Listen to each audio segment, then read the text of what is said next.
নমস্কার বন্ধুরা, আমি আবার চলে এসেছি তোমাদের সামনে একটি নতুন রেসিপি শেয়ার করার জন্য। রেসিপি শেয়ার করার আগে আমার সকল নতুন পুরনো বন্ধুদেরকে অনেক অনেক স্বাগত, ভালোবাসা জানালাম। আজকে আমি তৈরি করেছি সম্পূর্ণ নিরামিষভাবে ধোকার ডালনা। এই ধোকার ডালনাটা যদি আমার মতন বানাও, বাড়িতে সকলেই কিন্তু খেয়ে খুবই ভালো বলবে। আমার রেসিপিটা তাহলে তোমরা এবার দেখে নাও। আজকে আমি করছি ধোকার ডালনা। ধোকার ডালনা করার জন্য আমি দু রকমের ডাল নিয়েছি।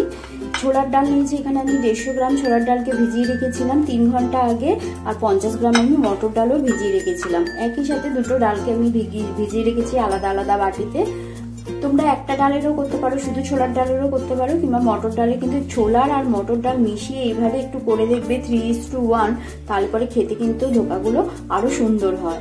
এবার আমি একটা মিক্সির জার নিয়ে নিচ্ছি, এর মধ্যে আমি ডালগুলোকে নিয়ে নেবো। আচ্ছা, ডালগুলোর সাথে আমি একটা আদা, এরকম সাইজের দেখো আমি একটা আদা নিয়েছি, আদাটাকে আমি কেটে নেবো পাতলা পাতলা করে। আর আমি দিয়ে দিচ্ছি কটা কাঁচা লঙ্কা, ঝালটা যে যার পরিমাণ মতন নেবে। আমি প্রথমে লঙ্কাটাকে দিয়ে দিলাম, এবার আদাটাকে কেটে নেব। দেখো আমার আদাটা কাটা হয়ে গেছে, আদাটা দিয়ে দিলাম। এবার আমি ডালগুলোকে সব দিয়ে বেটে নিয়ে আসছি। দেখো ডালগুলোর মধ্যেই না আমি একবারে একটুখানি নুন দিয়ে দিচ্ছি, যাতে পরিমাণ মতো বড়াতে নুন দেওয়া হয়ে যায়, আর আমি মেশাবো না। পরিমাণ মতো দিয়ে দিলাম নুন, আর দিয়ে দেবো একটু চিনি, একটু মিষ্টি মিষ্টি স্বাদ আনার জন্য, আর একটু অল্প জল দিয়ে আমি এটাকে ব্লেন্ড করে আনছি। দেখো ডালটা বাটা হয়ে গেছে, আমি একটুখানি মানে দানা দানা করে বেটেছি, পুরো মিহি না। এই দানা দানা করে বাটলে না খেতে টেস্ট হয়। তাহলে চলো এবার রেসিপিটা তৈরি করি। আমি একটা ফ্রাই প্যান বসিয়ে দিয়েছি, আমি প্রথমে ভাজা মশলা একটা করে নেব। আমি ভাজা মশলাটা কখন দিই সেটাই তোমরা দেখবে। আমি 2 টেবিল চামচ দিয়ে দিলাম মৌরি। পুরো মশলাটা করছি যে আমি রেসিপিটার জন্য তা না, আমি একবারই করে রাখছি যাতে আমার মশলাটা থাকে বাড়িতে। আমি এই মশলাটা অনেক কিছুতেই দিই। 2 চামচ দিয়ে দিলাম আমি জিরে, 2 চামচ দিয়ে দিচ্ছি আমি ধনে,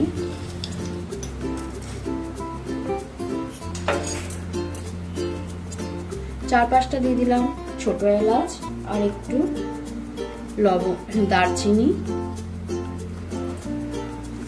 দেখো 2টো দিয়ে দিচ্ছি শুকনো লঙ্কা, আর কয়েকটা গোলমরিচ দিয়ে আমি একটু এগুলোকে শুকনো ফ্রাই করে নেব। নিয়ে আধ ভাঙা করে আমি মিক্সিতে গুঁড়ো করে নেব। দেখো মশলাটা খুব সুন্দর করে ফ্রাই হয়ে গেছে, খুব সুন্দর একটা গন্ধ বেরিয়েছে। এবারে আমি এটাকে ঠান্ডা করে তবেই আমি গুঁড়ো করব। এবার দেখো আমি কড়াই বসিয়ে দিয়েছি, দিয়ে দিচ্ছি আমি তেল। সর্ষের তেলেই আজকে আমি রেসিপিটা তৈরি করব। দিয়ে দিলাম এই 3 টেবিল চামচের মতন আমি তেল।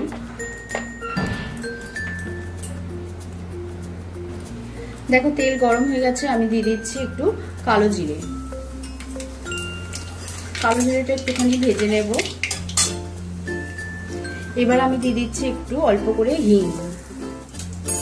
হিং দিলে কি হবে, নিরামিষ রান্নাতে হিংটা তো ভালোই লাগে, আর হিঙের গন্ধটাও খুব ভালো লাগবে।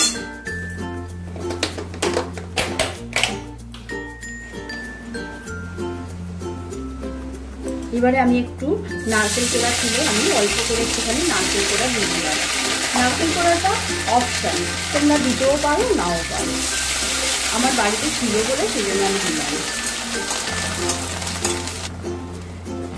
কয়েক সেকেন্ড একটু নাড়াচাড়া করে এবার আমি ডালটা দিয়ে দেবো।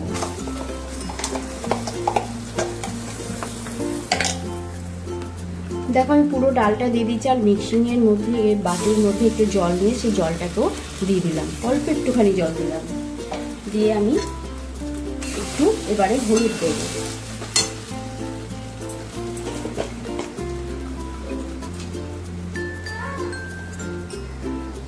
হলুদ দিয়ে দিলাম অল্প একটুখানি। এবারে ভালো করে নাড়াচাড়া করব যতক্ষণ না পুরো কড়া থেকে রিলিজ করছে পুরো বাটাটা, ততক্ষণ আমি এটা একটু ভালো করে প্রায় 7-8 মিনিট মতো নাড়াচাড়া করব। দেখো ডালটা নাড়াচাড়া করা আমার হয়ে গেছে, প্রায় 5-7 মিনিটের মতন একটু নাড়লেই হয়ে যায়।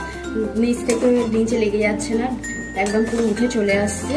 তাহলে আমার ডাল বাটাটা নাড়াচাড়া করা কমপ্লিট। এবারে আমি যেই মশলাটা বানিয়েছিলাম সেই মশলাটা আমি একটুখানি ভাজা মশলাটা আমি এর মধ্যে 1 চামচ ছড়িয়ে দিলাম।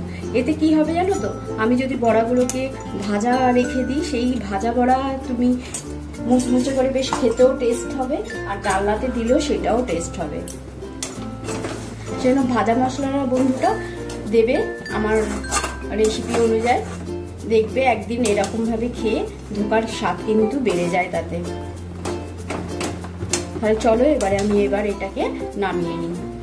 দেখো এবারে আমি একটা থালা নিয়ে নিয়েছি আর একটু সর্ষের তেল নিয়েছি, নিয়ে আমি ভালো করে থালাটাকে মাখিয়ে নেব। দেখো ডাল বাটাটা আমি থালার মধ্যে দিয়ে দিয়েছি, দিয়ে এবার খুন্তির সাহায্যে এরকম একটু চেপে চেপে আমি দেব, যাতে চারিদিকে সমান হয়।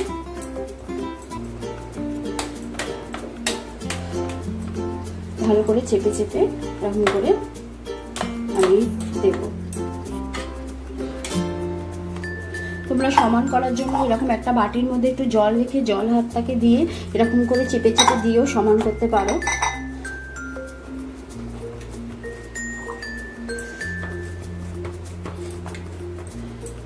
দেখো হয়ে গেছে এবার আমার। এবারে এটাকে একটু ঠান্ডা করে তারপর আমি পিস পিস করে কাটবো। দেখো এবার আমি ধোকাগুলোকে কেটে নেব।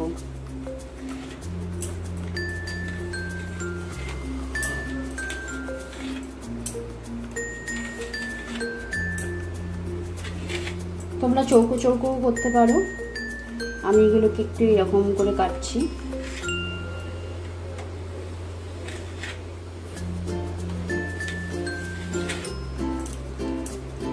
আমি সব ধোকাগুলোকে কেটে তারপর তোমাদেরকে দেখাচ্ছি। দেখো ধোকাগুলোকে কাটা হয়ে গেছে, আমি এরকম ভাবে ধোকাগুলোকে কেটেছি। দেখো খুব মোটাও করিনি আর খুব পাতলাও না, যে আমি ভাজা করব বলেছি, যার জন্য ভাজা খেতে কিন্তু খুব সুন্দর হবে। তাহলে চলো এবার রেসিপিটা তৈরি করি। ধোকার ডালনা করার জন্য আমি দেখো 2টো টমেটো নিয়ে নিয়েছি, কেন এতে একটু টমেটোটা দিলে কি খেতে টেস্ট হয়।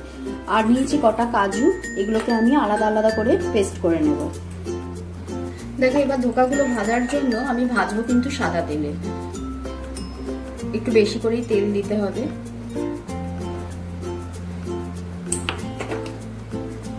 তেলটা গরম হয়ে গেছে, এবার আমি একে একে ধোকাগুলোকে দিয়ে দেবো, কিন্তু একসাথে আমি বেশি ধোকা দেবো না, অল্প অল্প করে দেবো। আর লো টু মিডিয়াম হিটে রেখে আমি ধোকাগুলোকে ফ্রাই করে নেব।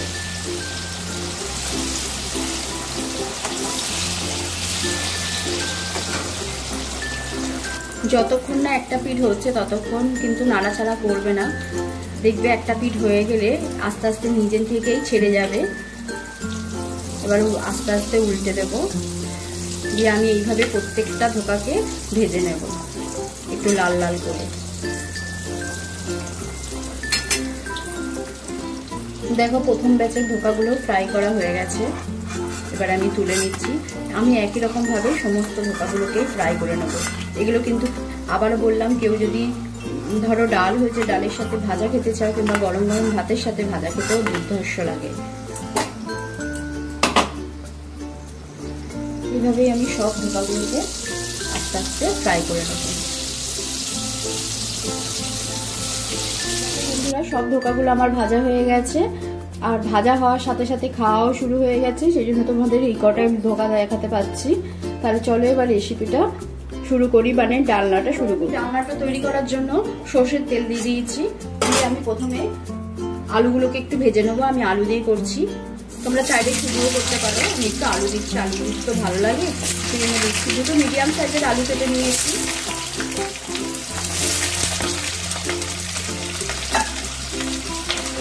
এবার আলুর মধ্যে অল্প একটুখানি হলুদ দিয়ে দিলাম, আর দিয়ে দেবো অল্প একটু নুন, দিয়ে একটু আলুগুলোকে ভালো করে ভেজে নেব, যাতে ভাজার মধ্যেই 80% কুক হয়ে যায়।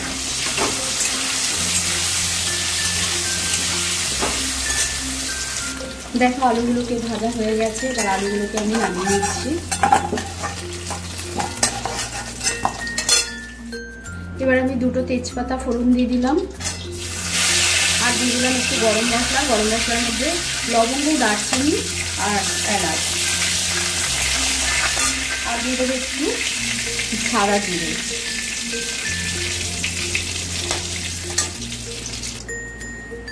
এবারে আমি দিয়ে দেবো আদা, ওই 1 চা চামচের মতন আদা দিলাম।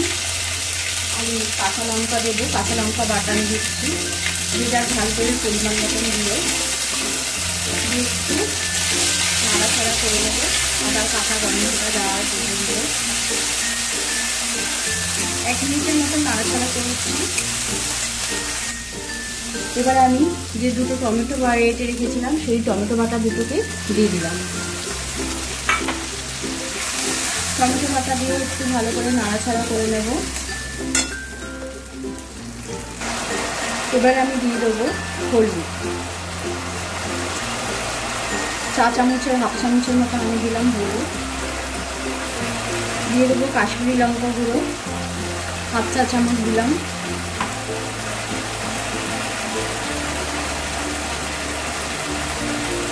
হাফ চা চামচ দিলাম জিরে গুঁড়ো, আর 1/2 চা চামচ দেবো ধনে গুঁড়ো। দিয়ে ভালো করে মিশিয়ে নেব। একটু আমি নুনও দিয়ে দেবো, নুনটা পরিমাণ মতন দেবে।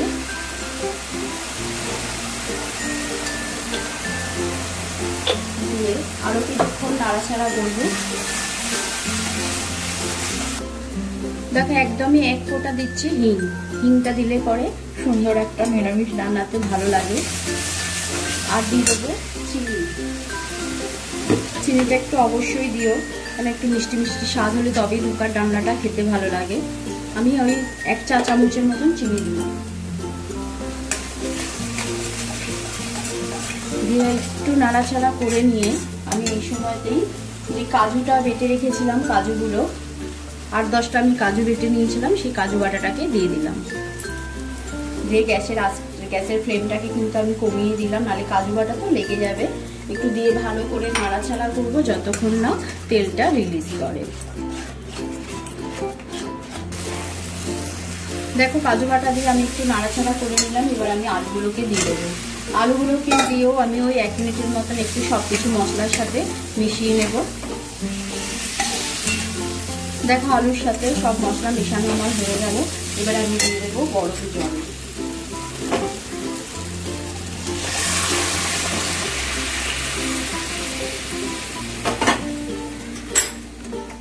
গরম জল দিয়ে একটু ভালো করে নেড়ে একটু টক বসিয়ে ফুটতে দেবো। দিয়ে গ্যাসের ফ্লেমটাকে আমি কমিয়ে দিয়ে আলুগুলো সিদ্ধ করা পর্যন্ত ওয়েট করতে থাকবো।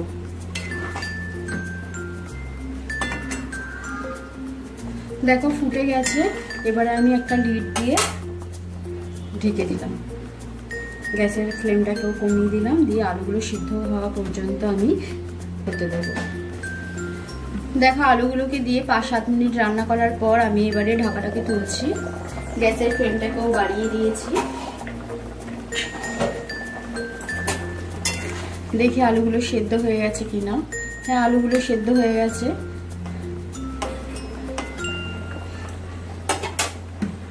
এবার আমি ধোকাগুলোকে আস্তে আস্তে দিয়ে দেবো।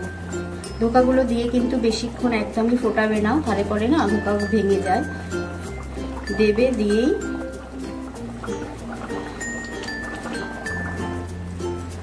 দেখো ধোকাগুলো সব দিয়ে দিয়েছি। দিয়ে আমি এবারে দিচ্ছি ঘি, 1/2 চামচের মতন ঘি দিয়ে দিলাম। আর দিয়ে দেবো গরম মশলা।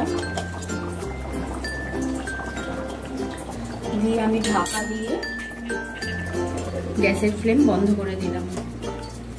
দেখো বন্ধুরা, আমি সার্ভ করার জন্য রেডি করে নিয়েছি আজকের রেসিপি ধোকার ডালনা। আমার রেসিপিটা যদি তোমাদের ভালো লেগে থাকে তাহলে লাইক করো, কমেন্ট করো, শেয়ার করো। নতুন বন্ধুরা যারা আমার চ্যানেলে আসছো তারা আমার চ্যানেলটিকে সাবস্ক্রাইব করে আমার পাশে থেকো।